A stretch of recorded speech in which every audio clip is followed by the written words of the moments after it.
Sisi kama mahakama tunajua kabisa uanzishwaji wa Samia Ardhi Clinic ni chachu ya kupunguza migogoro ambayo itakuwa inakuja katika mahakama zetu.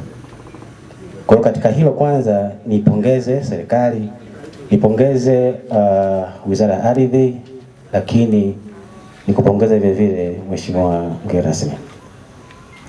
Lakini vile vile hata ile migogoro ambayo itafanikiwa kupenya kwa maana ya kwamba wamepata msaada wa sheria, lakini kwa sababu moja au mbili imepenya kuja mahakamani, bado itakuwa ni migogoro ambayo tunaita kwetu genuine, migogoro ambayo ni halisi kidogo. Yaani ni migogoro ambayo haitakuwa na makona kona. Kwa hiyo kwetu sisi kama mahakama na kwa niaba ya Jaji Mfawidhi niseme tu kwamba uzinduzi wa Samia Ardhi Clinic kwa mkoa wa Simiyu na wilaya zake kwetu sisi ni faraja kwetu sana.